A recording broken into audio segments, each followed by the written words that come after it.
Football is a really passionate game, but sometimes that passion can spill over the edge and turn into pure chaos. These are 7 football beefs that went too far. First up is 2 retired ballers who are still beefing after 10 years, Diego Costa and Martin Skrtel. Rewind 10 years back and these two used to be epic cinema. Diego Costa for Chelsea and Martin Skrtel for Liverpool. Anytime these two faced off, you just knew it was going down. Brutal kicks, face shoves, brawls, sliding tackles. They fought hard against each other. But after they both retired from the game, you probably have expected both to shove the battles they had against each other as just memories. You'd be wrong.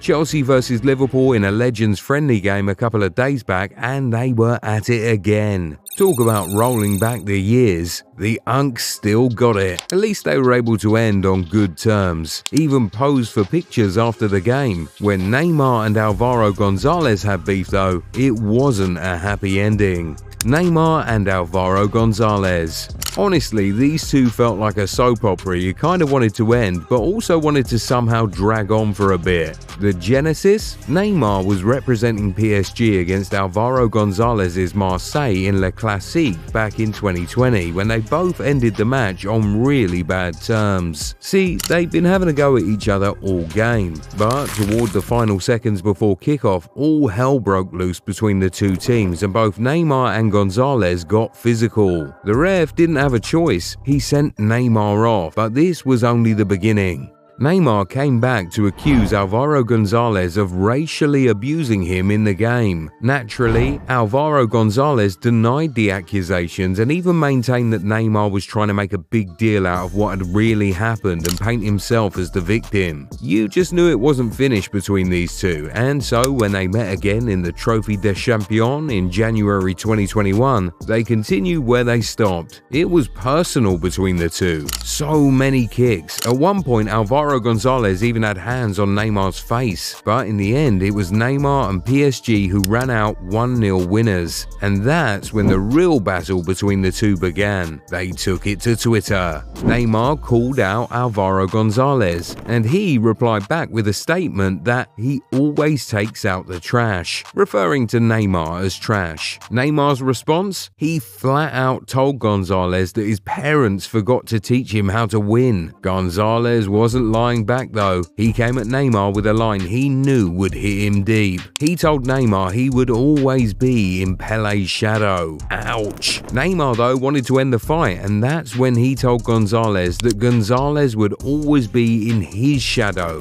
and that he taught him how to win. For two professionals at the highest level, this was messy. But they won't be the first two to have prolonged beef on social media. A couple of years back, it was a former Arsenal star and a midfield legend at it, Pierre-Emerick Aubameyang and Toni Kroos. Pierre-Emerick Aubameyang versus Toni Kroos. Scratch that. Pierre-Emerick Aubameyang versus Karen. Well, at least Kroos acted like one. This one all started when Toni Kroos called out Aubameyang in 2020 in a podcast. Completely caught everyone off guard. See, Kroos said that he thought Aubameyang celebrating with different masks or doing dance moves with his teammates was silly and didn't make him a good role model. Even called the entire thing nonsense. The problem though was that Oba found out about the interview and fired back. He showed a picture of a kid who'd taken inspiration from his celebration and then asked if Toni Kroos had kids. Kroos replied he did have 3 kids. But he just set himself up because Oba's response? He sent an image of himself and Marco Reus, Kroos' then teammate at international level, celebrating together in Batman masks, and told Kroos to show his 3 kids that celebration. You know, for a player like Kroos who made everything he did look cool, this wasn't one of those moments. But at least it's over. The beef between Dominik Szoboszlai and Arda Güler? That's eternal. Dominik Szoboszlai and Arda Güler. Gula. It's almost funny to think of how these two got into a fight. Not that we didn't like it though. Turkey beat Hungary 6-1 on aggregate, 3-1 at home and 3-0 in Budapest. During the match in the second leg, Arda Gula was caught gesturing shh to Dominik Szoboszlai, implying that the Hungarian captain shut up, but Szoboszlai preferred to respond off the pitch with his keyboard. I can't lie, it was savage. On an Instagram post, he commented with the numbers 1088. Except these weren't just random numbers. Szoboszlai was actually referencing Arda Gula's minutes for Madrid at the time in the 24-25 season. Once Gula got the memo, he fired back, called Szoboszlai a joke, and talked about the 6 goals he took in as being too much for him to handle. Ouch! From that point on, the fans took over. Szoboszlai posts on Instagram, you got Turks flooding his comments with Gula-related pictures and messages, and it was the same way around when Gula posted on IG. It all sounds dumb how this one came about, to be honest, but at least it didn't get physical. Not like when these two teammates had a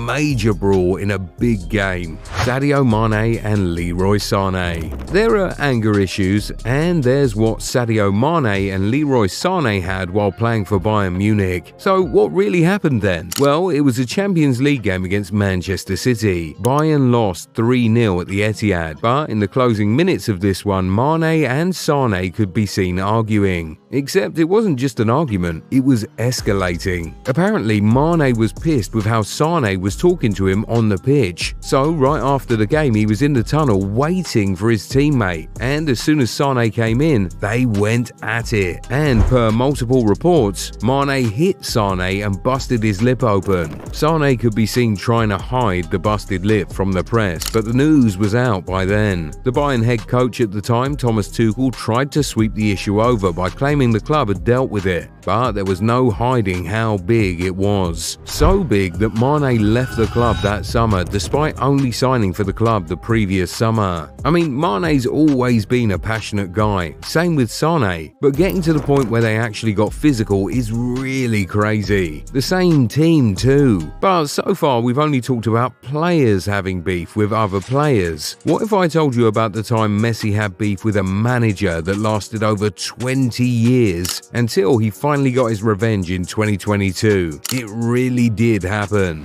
Messi and Van Gaal. You probably remember the celebration. Messi cupping his ears after scoring the second goal against the Netherlands in the 2022 World Cup quarter-final match. But there's an actual backstory to it, and it's insane. We're going back, way back to 2002. Louis Van Gaal arrived as the new coach of Barcelona, and straight away he wanted to implement his brand of football at the club. He wanted players to play in a certain position, and for ones who didn't fit, he was ready to let them leave. He did the same with Juan Roman Riquelme, and it didn't work. In the end, Van Gaal sanctioned the move to sell Riquelme to Villarreal after he refused to play him. It angered a lot of fans. You see, Riquelme was one of the leading heroes of South American football at the time, an idol to the next generation, and one of them was Lionel Messi. Messi was pissed with how Van Gaal had treated Riquelme, but he kept it in, especially after Van Gaal was sacked before he made his debut at the club. Fast forward to 2022, and ahead of the quarter-final clash, Van Gaal dropped a big statement. He claimed Messi was lazy and the Argentine team carried him, and that they were going to expose him. Add this to the Riquelme treatment, and the usually calm Messi lost it. That's why he celebrated like that and was agitated in that one. Waited for over 20 years but finally got his revenge. Talk about taking it too far. What do you guys think? Do any of these players go overboard with the issues they had? Let us know in the comments below.